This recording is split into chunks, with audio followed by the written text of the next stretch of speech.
Everyone, welcome to Zchem chemistry classes. तो भाई आज के लेक्चर में हम कंटिन्यू करने वाले rotational spectroscopy. Sir rotational spectra के बारे में पढ़ रहे थे और लास्ट लेक्चर में हमने रोटेशनल स्पेक्ट्रोस्कोपी स्टार्ट की थी। इस वक्त आपको पता है कि इस वक्त जो हम पढ़ रहे हैं मॉलिक्यूलर स्पेक्ट्रोस्कोपी पढ़ रहे हैं, है ना। और मॉलिक्यूलर स्पेक्ट्रोस्कोपी जो हम पढ़ रहे हैं ये यूनिट नंबर 3 है, क्योंकि इससे पहले हमने एटॉमिक स्ट्रक्चर और एलिमेंट्री क्वांटम मैकेनिक्स कर लिया है। यूनिट 3 हमारे पास मॉलिक्यूलर स्पेक्ट्रोस्कोपी है, जिसको इस वक्त हम कर रहे हैं और इसके कुछ टॉपिक्स हम कवर कर चुके हैं भाई। जैसे इंट्रोडक्शन क्या होता है, मॉलिक्यूलर स्पेक्ट्रोस्कोपी पढ़ चुके हैं, इलेक्ट्रोमैग्नेटिक रेडिएशन भी खत्म कर चुके हैं, स्पेक्ट्रम को भी जाना था हमने। कल के लेक्चर में भी हमने स्पेक्ट्रम आपको दिखाया था, कौन कौन से वेव कहाँ कहाँ यूज होती है, और स्पेक्ट्रोमीटर्स भी पढ़ चुके हैं। बॉर्न ओपेनहाइमर अप्रोक्सीमेशन बहुत इंपॉर्टेंट अप्रोक्सीमेशन होता है, तो इसको भी जाना था भाई हमने। डिग्री ऑफ फ्रीडम को हमने बिल्कुल पोस्टमार्टम की तरह जान लिया है, इसमें कोई भी प्रॉब्लम नहीं रही है। और रोटेशनल स्पेक्ट्रम को यानी रोटेशनल स्पेक्ट्रोस्कोपी को हमने लास्ट लेक्चर में वही स्टार्ट कर लिया था, तो मैं आपको थोड़ा सा बता दूं इसके बारे में और उसी को फिर हम आगे कंटिन्यू करते हैं। देखिए भाई, रोटेशनल स्पेक्ट्रा में हमने ये कहा था सर, रोटेशनल स्पेक्ट्रा में पहली बात माइक्रोवेव यूज होती, इसलिए इसको हम माइक्रोवेव स्पेक्ट्रोस्कोपी भी कहते हैं। भाई रोटेशनल स्पेक्ट्रा जब हम देखते हैं तो ये मिलता क्यों है, ये भाई इसलिए मिलता है क्योंकि इनमें क्या होता है, जब हम माइक्रोवेव को किसी गैसियस मॉलिक्यूल को देते हैं तो उनमें क्या होता है, रोटेशनल एनर्जी लेवल्स के बीच में ट्रांजिशन होता है, जिसकी वजह से हमें रोटेशनल स्पेक्ट्रा मिलता है। अगली बात हमने कही थी कि जो रोटेशनल स्पेक्ट्रा है उनको हर एक मॉलिक्यूल नहीं दिखाता, केवल वही मॉलिक्यूल दिखाते हैं जिनके पास परमानेंट डायपोल मोमेंट होता है। और ये डायपोल क्या होता है ये भी हमने बता दिया था, तो इसको हम वापस से चर्चा नहीं करते, अब हम आगे बात करते हैं ना। और स्पेक्ट्रल रेंज इसकी जो होती है वो 1 से लेकर 100 सेंटीमीटर यानी 1 to 100 सेंटीमीटर इनवर्स के बीच होती है। तो भाई आज हम स्टार्ट करने वाले थे rotational spectra of diatomic molecules. करने वाले तो हम सर पिछले वाले लेक्चर में ही थे, लेकिन लेक्चर लेंथी ना हो इस वजह से हमने इसको सेपरेट कर दिया। चलिए फिर कोई बात नहीं, आज हम समझते हैं rotational spectra of diatomic molecules. Sir diatomic molecules में रोटेशनल स्पेक्ट्रा कैसे मिलता है, पहले इसका पूरा का पूरा प्रिंसिपल समझते हैं, फिर इसकी रोटेशनल एनर्जी लेवल्स जो होते हैं उनकी एनर्जी कितनी होती है वो भी हम समझेंगे। बहुत ही प्यार से, बहुत ही आसान भाषा में समझने वाले हैं भाई। सबसे पहले अगर हम इसकी बात करें तो हमें रोटेशनल स्पेक्ट्रा पढ़ना है डाई एटॉमिक मॉलिक्यूल्स का। What is the mean of diatomic? Di मतलब दो, एटॉमिक मतलब एटम, मतलब ऐसा मॉलिक्यूल जो 2 एटम से मिलकर बना है, उस मॉलिक्यूल में रोटेशनल स्पेक्ट्रा देखना है। भाई H2 भी 2 एटम से मिला है, O2 भी 2 एटम से मिला है, सर HCl भी 2 एटम से मिला है, HF भी 2 एटम से मिला है। लेकिन इनमें अगर आप बात करो तो ये मॉलिक्यूल्स कुछ अलग अलग टाइप के होते हैं। अलग अलग टाइप के, यहां पर H2 में दोनों एटम सेम है, O2 में दोनों एटम सेम है, HCl में दोनों एटम अलग अलग है, HF में दोनों एटम अलग अलग है। सर कल ही हमने इस चीज के बारे में जान लिया था, अगर दोनों एटम सेम है मतलब होमो एटॉमिक है तो वो पोलर नहीं होगा, और पोलर नहीं होगा तो परमानेंट डायपोल मोमेंट नहीं होगा, और परमानेंट डायपोल मोमेंट नहीं होगा तो रोटेशनल स्पेक्ट्रा नहीं दिखाएगा। तो यहां पर हमें क्या करना भाई, जो भी हमें डाई एटॉमिक मॉलिक्यूल लेना है, जो भी हमें डाई एटॉमिक मॉलिक्यूल लेना है वो आपका कैसे लेना पड़ेगा, 2 अलग अलग एटम्स के 2 अलग अलग एटम से मिलकर बना हुआ मॉलिक्यूल आपको लेना है। तो मैंने जनरल मान लिया है, मेरे पास में एक A है, दूसरा आपका B है, दोनों की इलेक्ट्रॉन नेगेटिविटी डिफरेंट होगी, इसलिए हम इसको बोल सकते हैं ये हमारा एक डाई एटॉमिक मॉलिक्यूल है।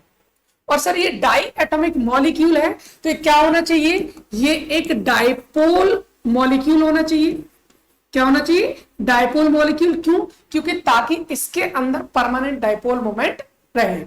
अगली चीज जाननी चाहिए, और यहां पर भाई अगर हमें रोटेशनल स्पेक्ट्रा समझना है तो बहुत इंपॉर्टेंट चीज जानने वाली ये है कि जो हमारे पास में हम डाई एटॉमिक मॉलिक्यूल ले रहे हैं, जो भी हम डाई एटॉमिक मॉलिक्यूल्स ले रहे हैं भाई साहब, वो हमारा एक रिजिड रोटर होना चाहिए।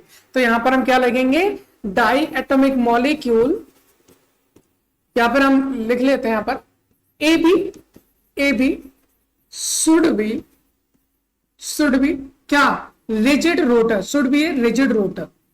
ये हमारा एक रिजिड रोटर होना चाहिए। आप कहेंगे sir what is the mean of rigid rotor? Rigid rotor का मतलब क्या है भाई? रिजिड रोटर का मतलब ये है कि ए है, दूसरा क्या है, बी है। ए और बी के बीच में मान लीजिए इसकी बॉन्ड लेंथ कितनी है, आर है, तो वो आर ही रहनी चाहिए, ना तो ये बढ़नी चाहिए ना ही ये कम होनी चाहिए।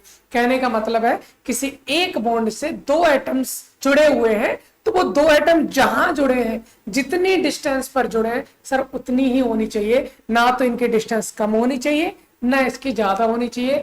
मैं कहना ये चाह रहा हूं सर, इसका मतलब ये है, इसका मतलब ये है कि यहां पर किसी भी प्रकार का कोई वाइब्रेशन नहीं होना चाहिए।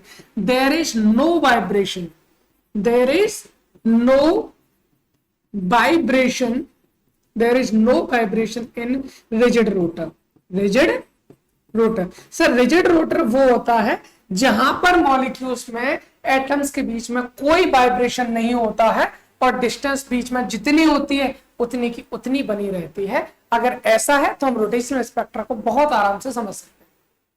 क्यों? क्योंकि अगर इनके बीच की डिस्टेंस चेंज करेगी तो कहीं ना कहीं वाइब्रेशनल स्पेक्ट्रोस्कोपी इंक्लूड हो जाएगी, जो अभी हमें नहीं करनी है। फिलहाल हमें प्योर रोटेशनल स्पेक्ट्रा पढ़ना है, तो हमने क्या ले लिया, रिजिड रोटर को ले लिया है। चलिए सर, इसको थोड़ा सा आगे और समझने की कोशिश करते हैं कि रिजिड रोटर को हम और आसानी से कैसे समझ सकते हैं। देखिए सुनिए, इसको आसानी से समझने के लिए आपको मैं इसका प्रिंसिपल बताता हूं कि आपको जो रोटेशनल स्पेक्ट्रा मिलता कैसे है। देखिए मान लीजिए मेरे पास जैसे मॉलिक्यूल था ए बी, मैंने एक रिजिड रोटर लिया है ए बी। हमें पता है सर, मान लीजिए ए की इलेक्ट्रोनेगेटिविटी ज्यादा है, बी की हमारी इलेक्ट्रोनेगेटिविटी क्या है, कम है। जब इसकी इलेक्ट्रोनेगेटिविटी ज्यादा होगी तो इस पर क्या आ जाएगा, नेगेटिव।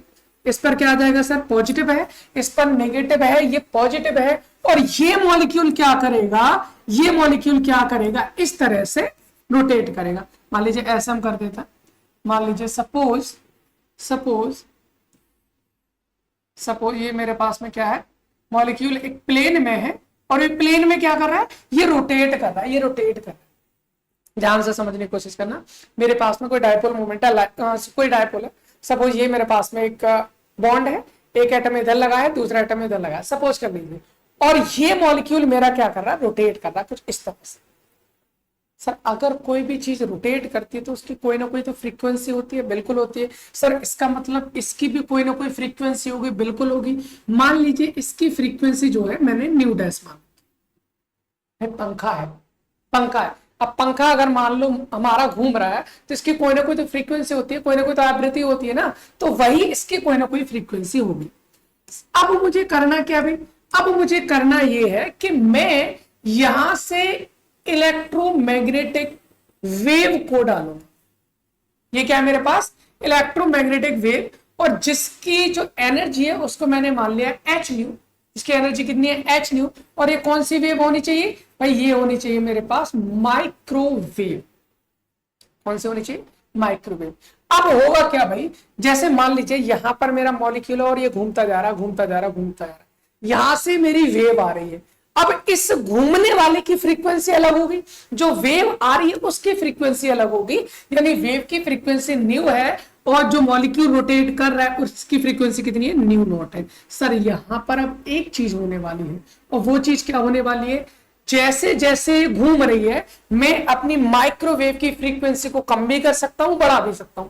इसकी फ्रीक्वेंसी जितनी है, अगर मैंने क्या कर दिया, जितनी स्पीड से ये घूम रहा है उसकी फ्रीक्वेंसी के बराबर वाली फ्रीक्वेंसी को अगर मैं माइक्रोवेव डालता हूं, मतलब कहने का ये, जब माइक्रोवेव की फ्रीक्वेंसी रोटर की फ्रीक्वेंसी के बराबर हो जाती है तो सर इस कंडीशन को हम रेजोनेंस कहते हैं। दोबारा से सुन लो, दोबारा से सुन लो। मतलब क्या भाई, लाइट आ रही है उसकी अपनी एक अलग फ्रीक्वेंसी है, जो रोटर घूम रहा है उसकी अपनी अलग फ्रीक्वेंसी। जब इसकी फ्रीक्वेंसी लाइट की फ्रीक्वेंसी के साथ मैच कर जाती है उस कंडीशन को रेजोनेंस कहते हैं। और सर रेजोनेंस की कंडीशन में, रेजोनेंस की कंडीशन में होता क्या है सर, होता यह है photon energy, photon energy transfer 2। भाई फोटोन एनर्जी जैसे ही इनकी फ्रीक्वेंसी मैच करती है तो जो फोटोन की जो एनर्जी होती है transfer to the rigid rotor.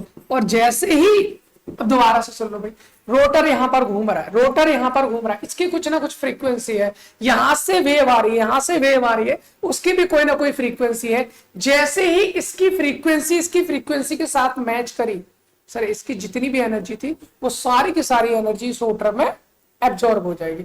अब ये रोटर ने एब्जॉर्ब कर लिया तो रोटर अपने जिस रोटेशनल एनर्जी लेवल पर था वो एनर्जी लेने के बाद उससे हाई एनर्जी लेवल पर पहुंच जाता है। मतलब जैसे ही इसने क्या किया, एनर्जी लेने के बाद मान लीजिए मॉलिक्यूल पहले J=1 पे था, अब वो हमारा क्या करेगा, J=1 से कहां चला जाएगा, J=2 पे चला जाएगा और हमें रोटेशनल स्पेक्ट्रा मिल जाएगा।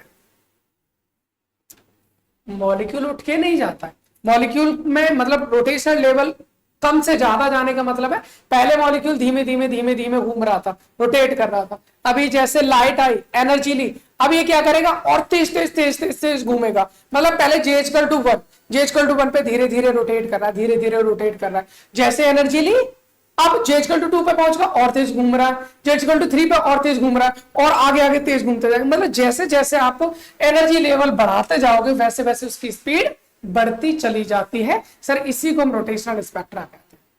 अब बात आती है सर जो रोटेशनल स्पेक्ट्रा है उसकी एनर्जी क्या होती है, जरा उसके बारे में बताइए। चलिए फिर हम एक काम करते हैं, फिलहाल हम पढ़ते हैं अभी कि energy of the rotational energy level.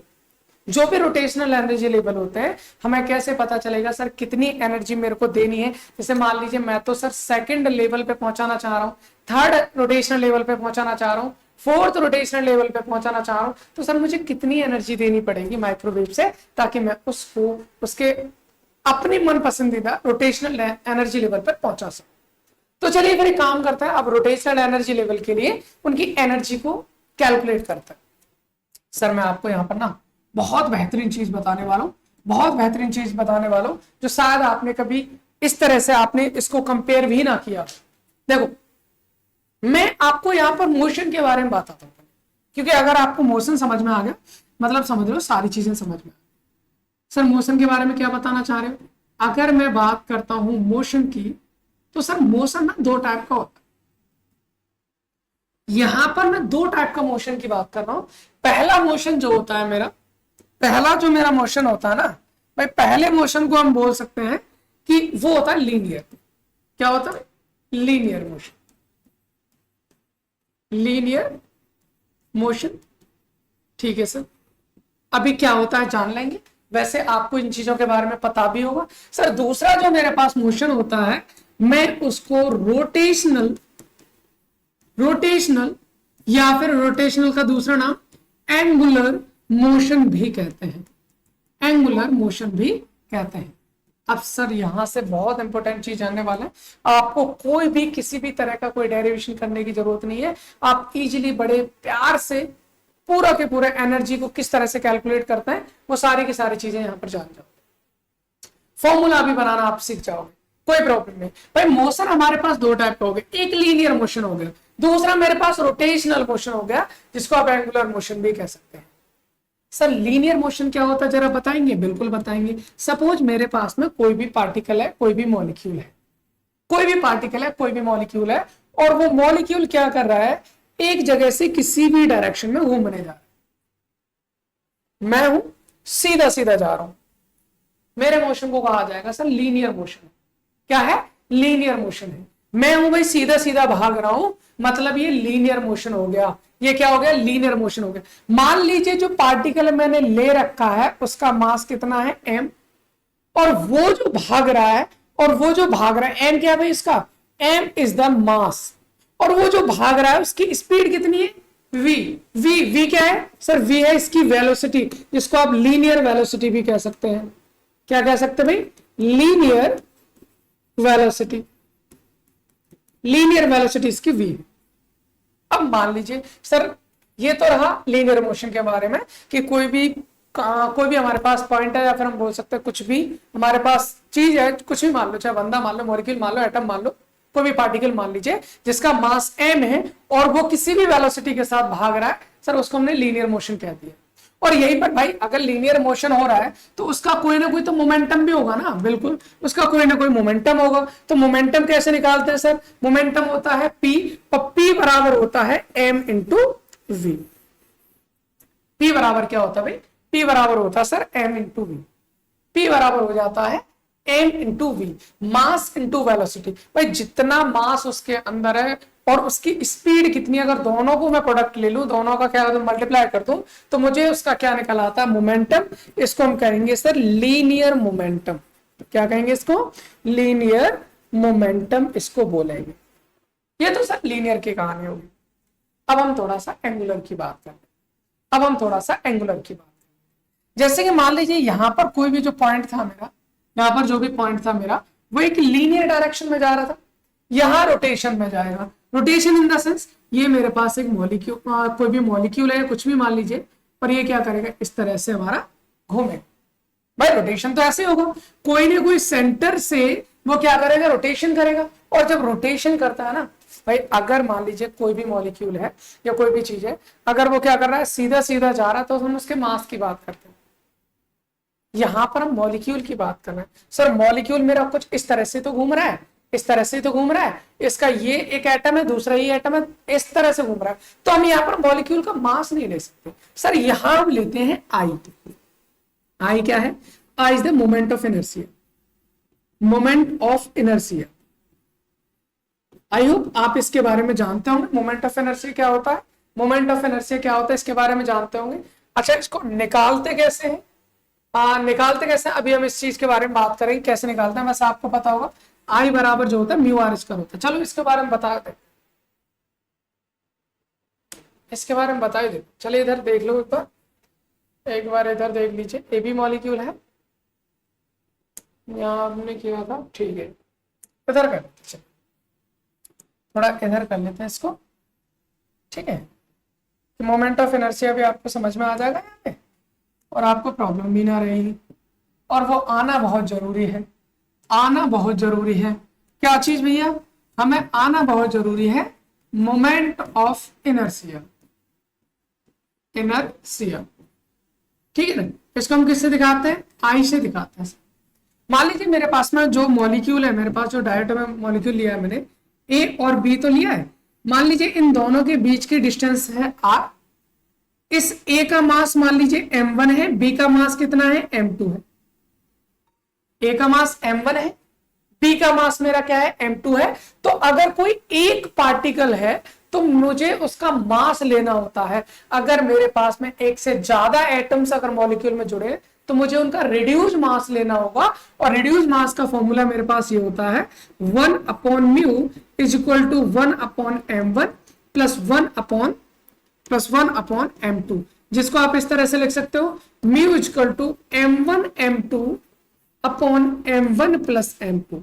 जब आप इसको सॉल्व करोगे तो ये आ जाएगा। सर ये क्या है? This is the reduced mass.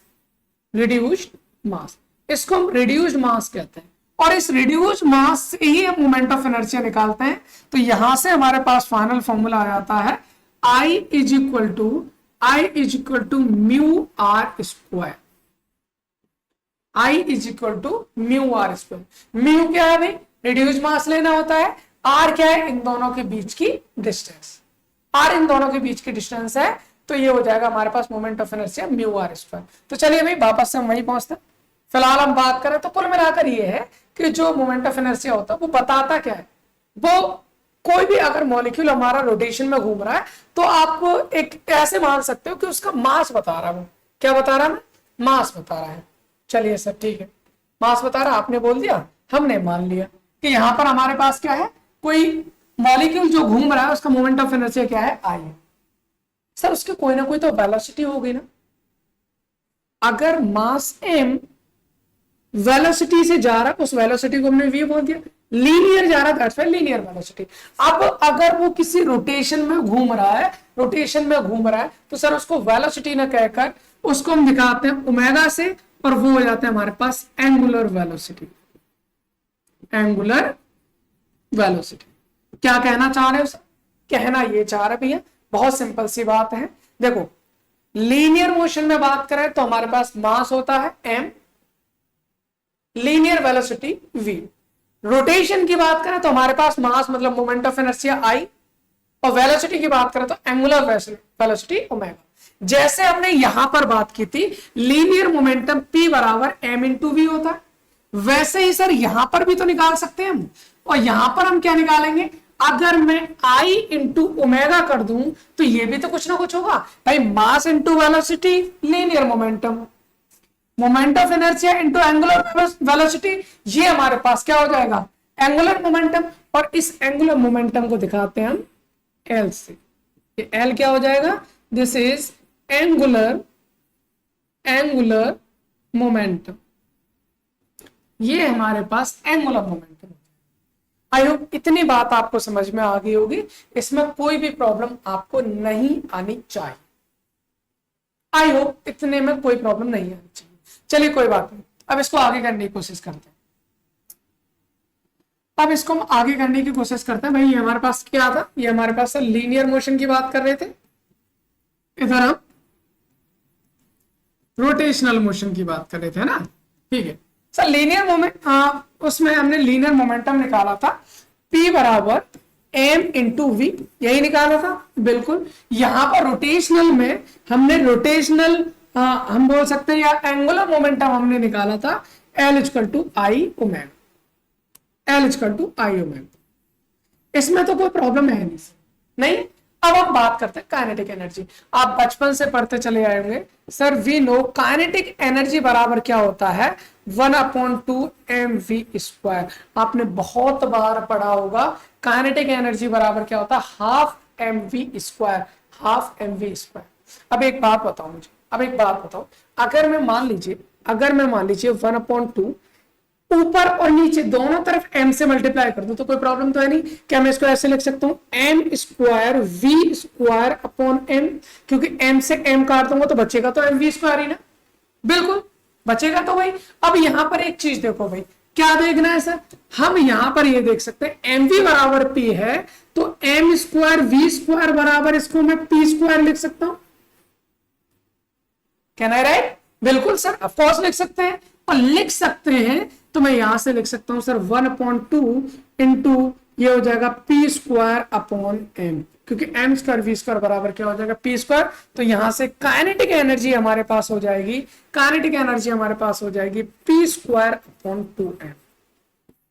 Sir ये वाले फॉर्मूले आपने बहुत बार फिजिक्स में भी आप इन चीजों को पढ़ते हैं। और मैं आपको बता दूं भाई, जितनी भी चीजें इस वक्त हम पढ़ रहे हैं ग्रेजुएशन की, अगर हम बात करें BSc 4 सेमेस्टर में अगर आप कर रहे हो, चाहे वो क्वांटम मैकेनिक्स हो, चाहे वो स्पेक्ट्रोस्कोपी हो, जब आप 5th सेमेस्टर में आओगे तो फिजिक्स में आपको यही सब मिलने वाला है। तो अभी से पढ़ लोगे तो ज्यादा बेटर रहेगा, उधर फिजिक्स भी थोड़ी आसान हो जाएगी, वरना ना केमिस्ट्री आनी ना फिजिक्स, वरना दिक्कत हो जाएगी ना। चलिए फिर इधर बात करते हैं। तो काइनेटिक एनर्जी क्या हो जाएगी, kinetic energy equal to p² upon 2m हो गया। सर इधर बात कर लेते हैं, इसकी भी तो कोई ना कोई काइनेटिक एनर्जी होगी ना, बिल्कुल होगी, काइनेटिक एनर्जी होगी ना, बिल्कुल होगी। काइनेटिक एनर्जी बराबर हम क्या बोलेंगे सर, हाफ ऑफ आई ओमेगा²। भाई सिमिलर है, कोई प्रॉब्लम नहीं है, सारी की सारी चीजें एक जैसे चल रही है। काइनेटिक एनर्जी निकालना है 1/2 मास इंटू वेलोसिटी का स्क्वायर, काइनेटिक एनर्जी निकालना रोटेशनल में 1/2 मास की जगह मोमेंट ऑफ इनर्शिया और वेलोसिटी की जगह एंगुलर वेलोसिटी का स्क्वायर। सिमिलरली हो गया भाई, पहले की तरह मैं करना चाह रहा हूं सर, अगर मैं I से ऊपर नीचे दोनों तरफ मल्टीप्लाई कर दूं तो ये हो जाएगा I² omega upon I। Sir I omega L है तो I² ओमेगा² L² लिख सकता हूं, बिल्कुल लिख सकता हूं। ये हो जाएगा 1/2 इंटू L² अपॉन I। तो we can say kinetic energy is equal to L², kinetic energy is equal to L² upon 2I। बस भाई साहब यही हमको निकालना था, यही हमारे काम के लिए है, तो किस तरह से हमने मोशन से लीनियर मोशन को रोटेशनल मोशन को आपस में कंपेयर किया और सारी की सारी चीजें आसान बना के लिए। यानी हमको ये वाला फॉर्मूला चाहिए था, और हमको मिल गया। Sir kinetic energy equal to हो जाएगा L² अपॉन 2I। बस अब क्या करना सर, अब कुछ नहीं करना, जिस चीज को हम चाहते थे बस वो मिल चुका है। तो अब हमें अपना काम करना है कि एनर्जी कैसे निकालेंगे। चलिए भैया अब एनर्जी की बात करें। सर हमने अभी भी कहा, क्या कहा, हमारे पास में एक मॉलिक्यूल है ए बी, एक रिजिड रोटर है, एक रिजिड रोटर है जो कि हमारे पास परमानेंट डाइपोल मोमेंट है उसके पास, है ना, जो कि हमारा घूम रहा है, इस तरह से रोटेट कर रहा है एक प्लेन में, इस तरह से रोटेट कर रहा है एक प्लेन में, है ना, ये हमारे पास इस तरह से रोटेट कर रहा है एक प्लेन में, ये मॉलिक्यूल हमारे पास क्या कर रहा है भाई, रोटेट कर रहा है एक प्लेन में। तो सर अब अगर यहां पर ये रोटेट कर रहा है, अगर ये रोटेट कर रहा है तो यहां पर इसका नेट पोटेंशियल एनर्जी कितनी हो जाएगी सर, पोटेंशियल एनर्जी बराबर हो जाएगी जीरो।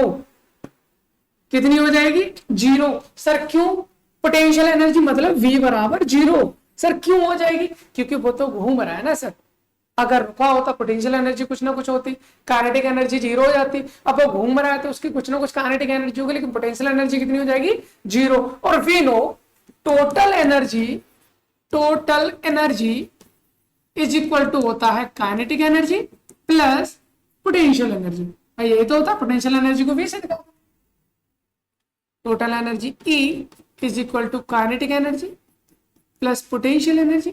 ठीक है sir, E is equal to जाए, काइनेटिक एनर्जी कितनी निकाली सर, अभी हमने निकाला है kinetic L square upon 2I, है ना, L square upon 2I। Since we know, भाई हमको पता है, बहुत अच्छे से पता है, we know kinetic energy in angular या फिर रोटेशनल मोशन क्या होती है, L स्क्वायर अपॉन 2I के बराबर होती है। सर उठा के रख दीजिए, हम आराम से बड़े प्यार से यहां पर रखेंगे L square upon 2I plus zero. तो सर यहां से E क्या हो गया, E इज इक्वल टू हो गया L square upon 2I, L square upon 2I। This is the energy का एक फॉर्मूला। अब इसको और आसान करेंगे, और आसान करेंगे। अब इसको और आसान करने के लिए हमको जरूरत पड़ती है भाई साहब, हमको जरूरत पड़ती है क्वांटम मैकेनिक्स की। देखो हमने एलिमेंट्री क्वांटम मैकेनिक्स पढ़ा, पर वो अधूरा था, अधूरा इन द सेंस आपको ग्रेजुएशन के बेस पे पढ़ाया गया है। जब हम श्रोडिंगर वेव इक्वेशन पढ़ते हैं तो उसके एप्लीकेशंस पढ़ते हैं। Particle and multi box system वो हमने पढ़ा है, हाइड्रोजन एटम वो भी हमने पढ़ा है, वाइब्रेशनल जहां पर हम हार्मोनिक एंड हार्मोनिक ऑसिलेटर पढ़ते हैं तो वो आपके सिलेबस में नहीं था, वो हमने नहीं पढ़ा है। चौथा एक और होता है जिसको हम बोलते हैं रिजिड रोटर, वो भी नहीं था, तो वो भी हमने नहीं पढ़ा है ना। तो चलिए कोई बात नहीं, लेकिन वहां का एप्लीकेशन इधर दे रखा है, इसलिए हमें वहां की चीजों को यहां पर जानना बहुत जरूरी है। सर जानना क्या है, बस एक चीज आपको याद रखनी है, एक ऑपरेटर हमने वहां पर बताया था, उस ऑपरेटर का यहाँ पर यूज होना है। और वो क्या होता है, अगर हम बात करें E इक्वल टू क्या आया भाई, L स्क्वायर अपॉन 2I आया है। We know from quantum mechanics, we know from quantum mechanics L बराबर जो होता है ना, L बराबर होता है भाई root J plus 1 into H cross. Sir ये होता है L बराबर, ये होता है L बराबर, और जहां पर जो J है this is the rotational constant, rotational constant, ये हमारे पास रोटेशनल कांस्टेंट होता है क्या, J। अब भाई मेरे को चाहिए L स्क्वायर, तो क्या मैं यहां से L स्क्वायर ले सकता हूं, L स्क्वायर बराबर कितना हो जाएगा सर, इसका स्क्वायर हो जाएगा टोटल, तो ये तो स्क्वायर से रूट खत्म, तो ये हो जाएगा जे प्लस 1 इंटू H क्रॉस का स्क्वायर। सर इस वाली वैल्यू को उठाकर यहां रख दीजिए, आपको एनर्जी मिल जानी है, आपको एनर्जी मिल जानी है। भाई एनर्जी चाहिए ही मेरे को, तो ये हो जाएगा E is equal to L square की जगह क्या रखेंगे,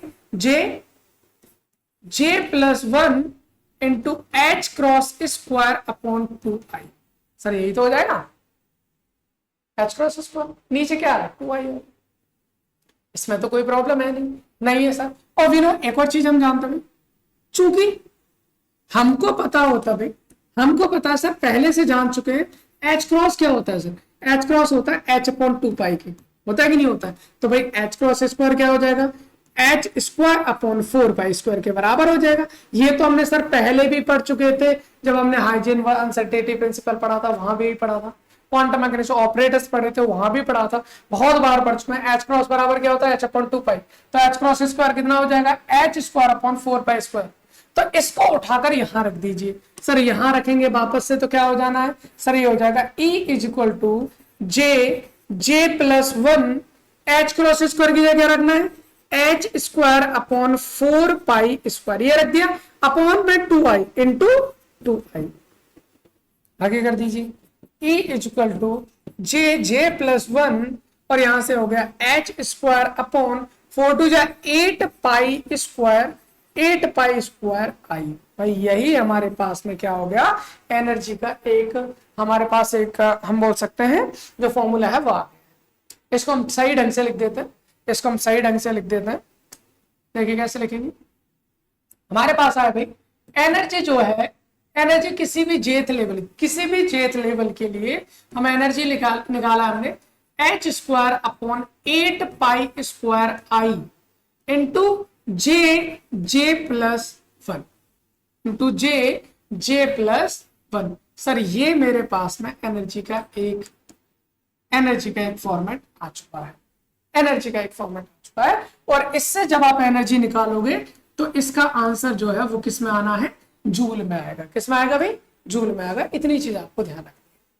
सर यहाँ पर H कांस्टेंट है, 8 कांस्टेंट है, पाई कांस्टेंट है, मोमेंट ऑफ इनर्शिया भी कांस्टेंट कर दिया, क्यों मॉलिक्यूल कांस्टेंट रहेगा तो वो भी कांस्टेंट, तो पूरा का पूरा टर्म क्या रहेगा, कांस्टेंट। तो इसको मैं एक कांस्टेंट मान लेता हूं भाई, h²/8 पाई² जो है इसको एक कांस्टेंट मान लेते हैं हम, क्या मानते हैं, b।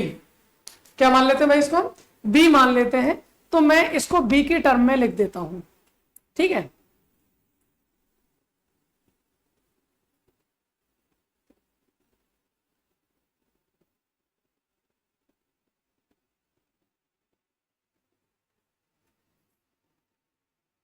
ठीक है, हमने इसको b की टर्म में लिख लिया। तो यहां पर हम क्या लिखेंगे भाई, एनर्जी का फॉर्मूला EJ = इसको हम मान लेते हैं b, तो ये जगह b, फिर उसके बाद J+1, ये हमारे पास फॉर्मूला हो जाएगा फाइनल। ये हमारे पास फॉर्मूला हो जाएगा भाई फाइनल। आई होप इतनी बात आपको समझ में आ रही होगी। फॉर्मूला हमारे पास हो गया EJ EJ मतलब जेथ लेवल के लिए जो भी एनर्जी है वो हो जाएगी BJ+1।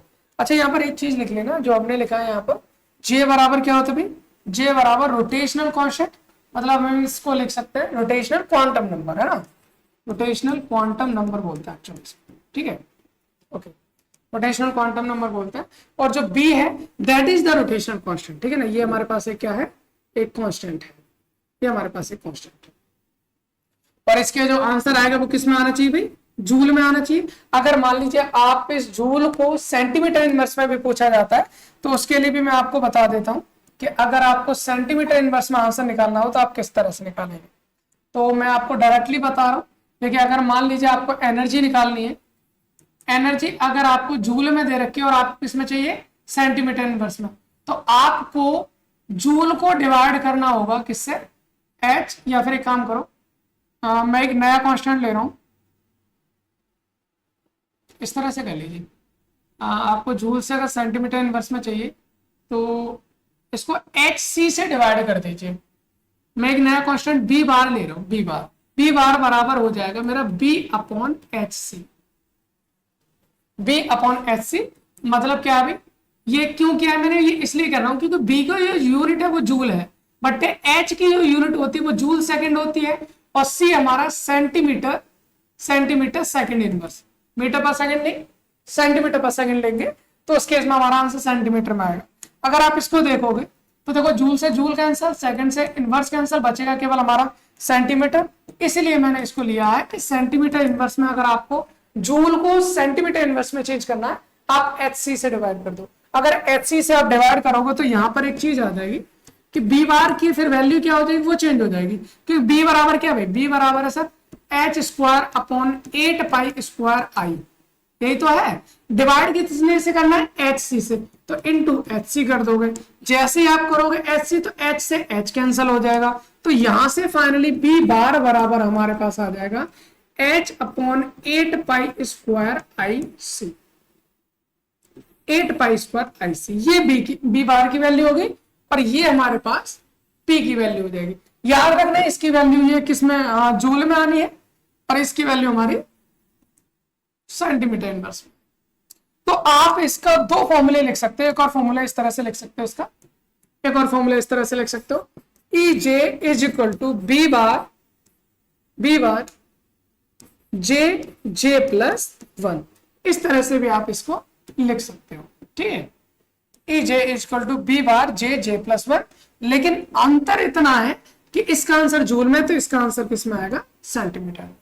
दोबारा से सुन लीजिए, किसी भी रोटेशनल एनर्जी स्टेट की जो एनर्जी है उसके लिए दो फॉर्मूले हमने निकाल लिए।